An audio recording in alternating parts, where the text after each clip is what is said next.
میری زندگی کا مقصد تیرے دین کی سرفرازی، میں اسی لیے مسلمان، میں اسی لیے نمازی، میری زندگی کا مقصد تیرے دین کی سرفرازی۔ الحمد لله رب العالمين والصلاة والسلام على سيد المرسلين، أما بعد فأعوذ بالله من الشيطان الرجيم، بسم الله الرحمن الرحيم. الصلاة والسلام عليك يا رسول الله وعلى آلك وأصحابك يا حبيب الله.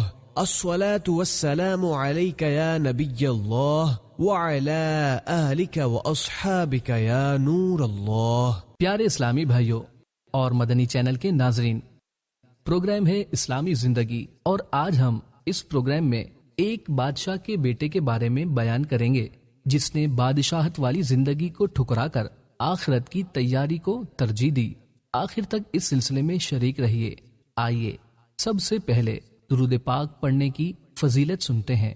حضرت سیدنا شیخ عبدالحق محدث دہلوی رحمت اللہ علیہ فرماتے ہیں، درود شریف سے مصیبتیں ٹلتی ہیں، بیماریوں سے شفا حاصل ہوتی ہے۔ صلو علی الحبیب صلی اللہ علی محمد صلی اللہ علیہ وآلہ وصحبہ وسلم۔ دنیا کو چھوڑ کر آخرت کی تیاری۔ حضرت سیدنا عبداللہ بن الفرج العابد رحمت اللہ علیہ فرماتے ہیں، ایک مرتبہ مجھے کسی تعمیری کام کے لیے مزدور کی ضرورت پڑی۔ میں بازار آیا اور کسی ایسے مزدور کو تلاش کرنے لگا جو میری خواہش کے مطابق ہو۔ میری نظر ایک نوجوان پر پڑی جو سب سے آخر میں بیٹھا ہوا تھا۔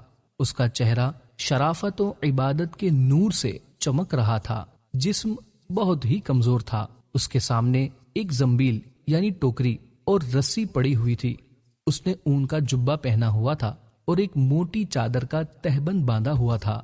میں اس کے پاس آیا اور پوچھا، اے نوجوان، کیا تم مزدوری کرو گے؟ کہنے لگا، جی ہاں۔ میں نے پوچھا، کتنی اجرت لوگے؟ اس نے جواب دیا، 1 درہم اور 1 دانق یعنی درہم کا 6واں حصہ لوں گا۔ میں نے کہا، ٹھیک ہے، میرے ساتھ چلو۔ وہ نوجوان کہنے لگا، جیسے ہی مؤذن ظہر کی اذان دے گا میں کام چھوڑ کر نماز کی تیاری کروں گا، اور نماز کے بعد دوبارہ کام شروع کروں گا۔ پھر جب عصر کی اذان ہوگی تو میں فوراً کام چھوڑ کر نماز کی تیاری کروں گا اور نماز کے بعد کام کروں گا۔ اگر تمہیں یہ شرط منظور ہے تو میں تمہارے ساتھ چلتا ہوں، ورنہ کوئی اور مزدور ڈھونڈ لو۔ میں نے کہا، مجھے تمہاری یہ شرط منظور ہے۔ میں اسے لے کر اپنے گھر آیا اور کام کی تفصیل بتا دی۔ اس نے کام کے لیے کمر باندھی اور اپنے کام میں مشغول ہو گیا اور مجھ سے کوئی بات نہ کی۔ جب مؤذن نے ظہر کی اذان دی تو اس نے مجھ سے کہا، اے عبداللہ، مؤذن نے اذان دے دی ہے۔ میں نے کہا، آپ جائیے اور نماز کی تیاری کیجیے۔ نماز سے فراغت کے بعد وہ عظیم نوجوان دوبارہ اپنے کام میں مشغول ہو گیا اور بڑی دیانتداری سے احسن انداز میں کام کرنے لگا۔ عصر کی اذان ہوتے ہی اس نے مجھ سے کہا، اے عبداللہ، مؤذن اذان دے چکا۔ میں نے کہا، جائیے اور نماز پڑھ لیجیے۔ نماز کے بعد وہ دوبارہ کام میں مشغول ہو گیا اور غروب آفتاب تک کام کرتا رہا۔ پھر میں نے اسے طے شدہ اجرت دی اور وہ وہاں سے رخصت ہو گیا۔ کچھ دنوں کے بعد مجھے دوبارہ مزدور کی ضرورت پڑی تو مجھ سے میری زوجہ نے کہا، اسی نوجوان کو لے کر آنا، کیونکہ اس کے عمل سے ہمیں بہت نصیحت حاصل ہوئی ہے اور وہ بہت دیانتدار ہے۔ میں بازار گیا تو مجھے وہ نوجوان کہیں نظر نہ آیا۔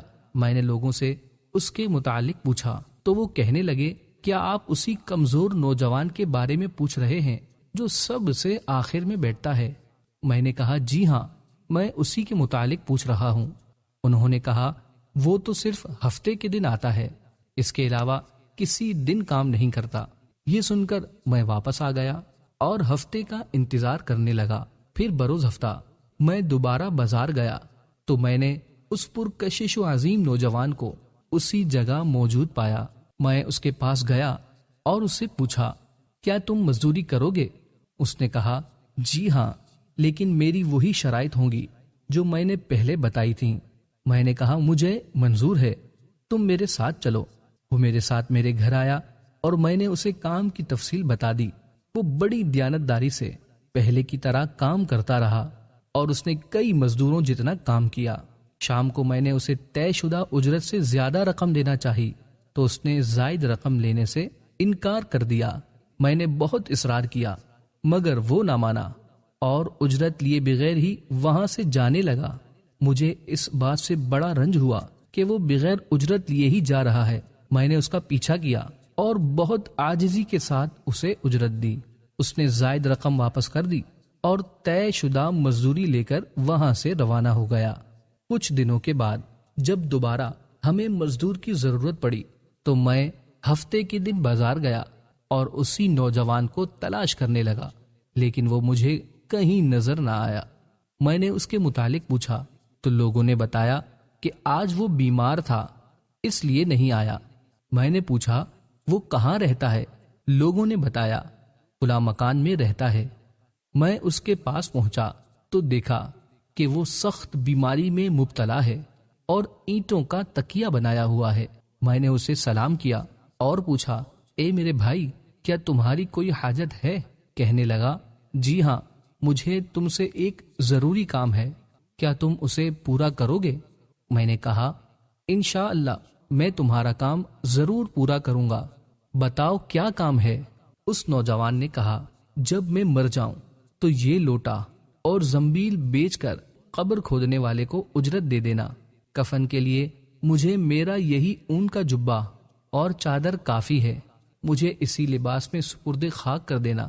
میری جیب میں ایک انگوٹھی ہے، اسے اپنے پاس رکھنا اور میری تدفین کے بعد اسے امیر المؤمنین ہارون رشید رحمت اللہ علیہ کے پاس لے جانا۔ جب ان کی شاہی سواری فلاں دن فلاں مقام سے گزرے تو انہیں کہنا میرے پاس آپ رحمت اللہ علیہ کی ایک امانت ہے، پھر انہیں یہ انگوٹھی دکھا دینا، وہ خود ہی تمہیں اپنے پاس بلا لیں گے۔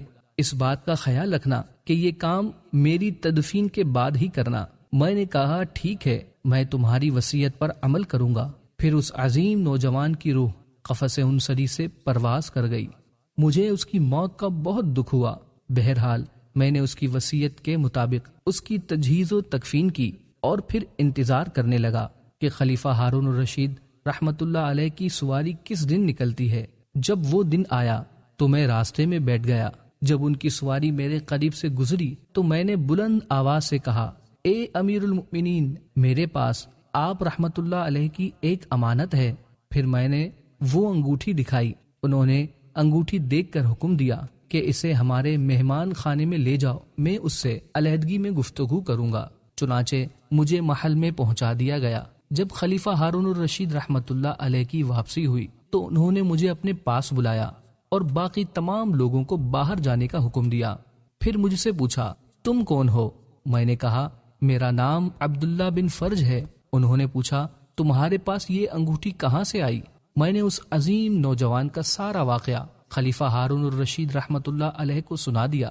یہ سن کر وہ اس قدر روئے کہ مجھے ان پر ترس آنے لگا۔ پھر جب وہ میری طرف متوجہ ہوئے تو میں نے ان سے پوچھا اے امیر المؤمنین رحمت اللہ علیہ، اس نوجوان سے آپ کا کیا رشتہ تھا؟ آپ رحمت اللہ علیہ نے فرمایا وہ میرا بیٹا تھا۔ میں نے پوچھا اس کی یہ حالت کیسے ہوئی؟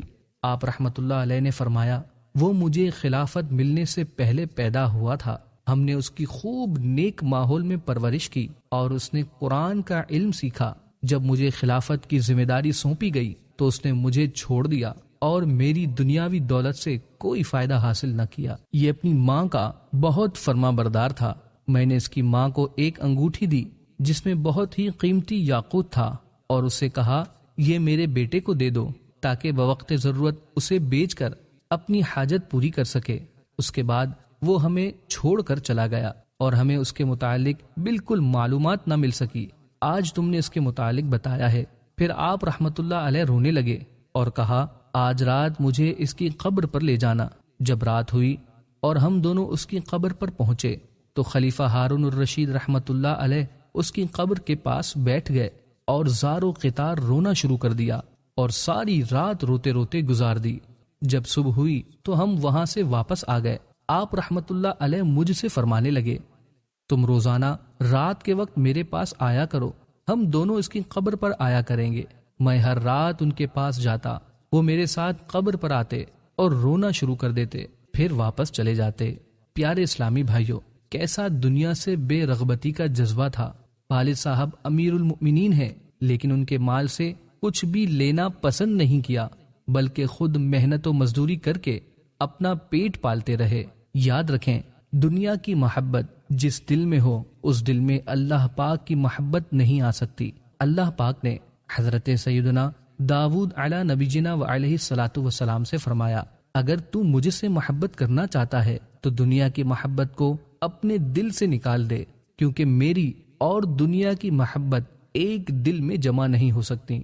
اللہ پاک ہم سب کو دنیا کی محبت سے بچا کر اپنی اور اپنے پیارے حبیب صلی اللہ علیہ وآلہ وصحبہ وسلم کی محبت عطا فرمائے۔ آج کے پروگرام کے وقت اختتام کی طرف بڑھ رہا ہے۔ اگلے ہفتے ایک نئے موضوع کے ساتھ پھر حاضر ہوں گے۔ تب تک کے لیے ہمیں اجازت دیجیے۔ مدنی چینل دیکھتے رہیے۔